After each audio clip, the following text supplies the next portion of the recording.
Oh, beautiful.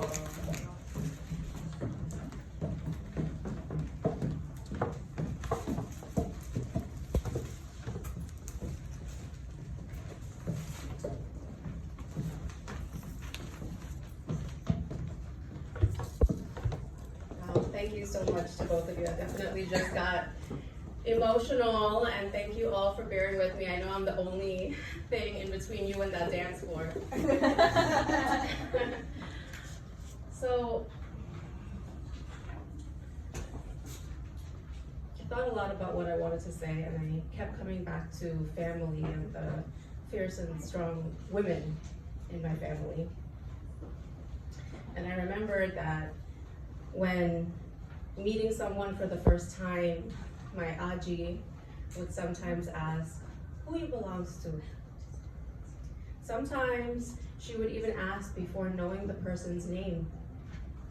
I was confused by this because certainly I did not belong to anyone, and I didn't think any grown person could belong to someone either. It was as confusing as my Aja calling me Betty. Anytime I went to my grandparents' house, it was Betty, bring me my slippers now, or Betty, come match my foot now.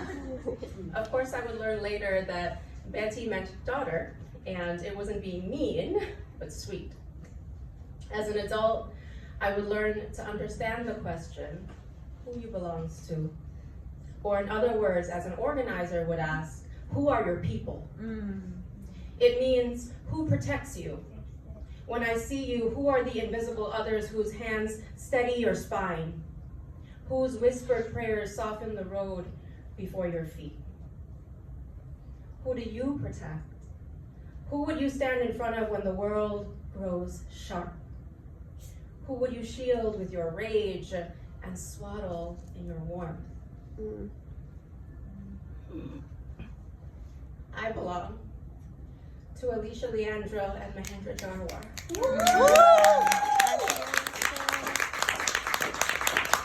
Guyanese immigrants whose full sacrifices I may never know.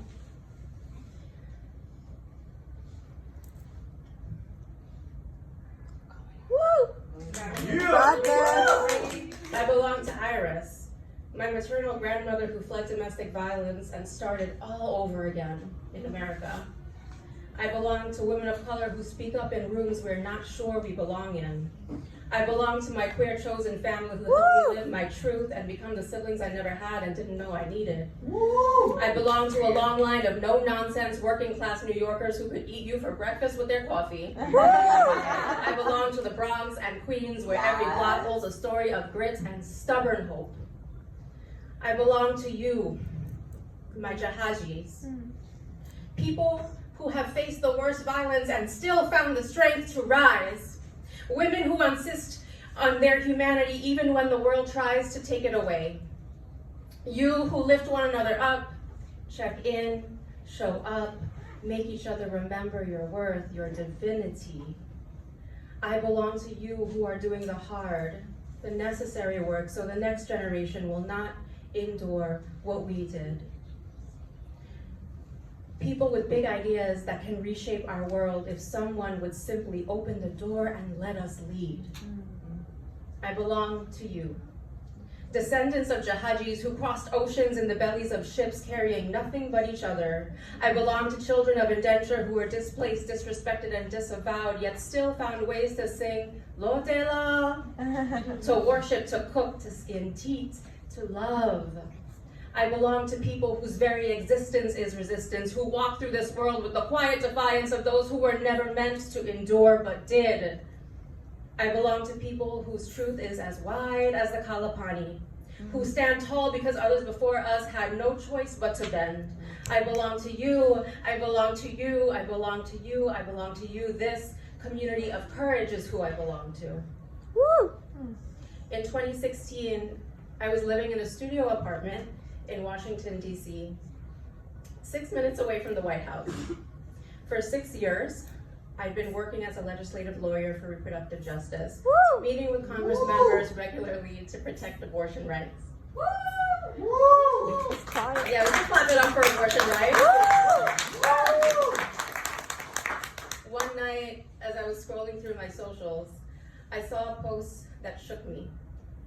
A Guyanese woman had been killed by her husband publicly in Richmond Hill, in a way I will not describe. Her name was Rajwanti Baldea. This was not the first such murder I was aware of in my community, but it was the most heinous. I quickly sent the story to my Jahajis back in New York, and then my mind started to spin. Why haven't I built an organization that could prevent this from happening? Why am I miles and miles away fighting national battles when my own people back home in Little Guyana are suffering? I was beside myself with anguish. I got onto the floor and went into child's pose for the night, crying and praying. We held a vigil, but we also knew a vigil wasn't enough. Jahaji needed to have staff and office, regular programs, and be open every day. I wanted to come back home and build this, but it felt scary. Should I make this big career shift? How would I live? Could I pay rent? In New York, y'all know the rent is too damn high. Yes. Will this thing even get off the ground? Will it fail? It took time and courage to make the commitment, and I had help. It was Simone who told me over and over that I could do it, that I was capable, that the dream was worth it, and that we would do it together. Thank you, Simone, because I don't know if I would have returned without that. A year later, I made the move. Today, I no longer feel the guilt of not trying. I did move back home, and together with Simone, we built an institution. Today, there is an Indo-Caribbean organization keeping women safe, something that was just a twinkle in our eyes less than a decade ago. There are so many success stories that remind me we are doing the work. There are hundreds of women we've moved out before the worst took place, who received therapy and a new lease on life, who walked away from toxic relationships, who have healed because Jahaji is the only place they have ever felt seen. And it's taken courage every step of the way. In fact, Jahaji itself is one big collective act of courage. Our very existence has made some people uncomfortable. When we began, some people were rattled, some still are. We pay them no mind, right? Courage is a steady flame, passed from hand to hand and tended to by community. And with the threats right now to communities like ours, we need that flame now more than ever. So today I ask you, keep your flame burning and kindle each other's flames too. And you can count on me to be there to help. No matter where I go, I will always belong to my Jahajis. You are my people. I will stand with you when the world grows sharp.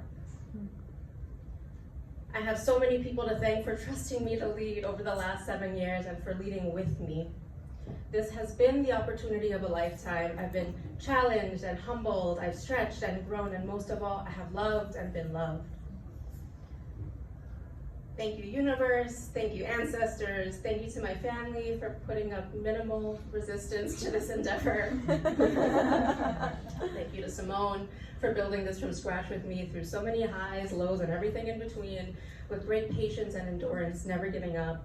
Thank you to every founder, board officer, past and present, every Leadership Institute grad, every member, every funder, and every advisor along the way who has helped build this thing.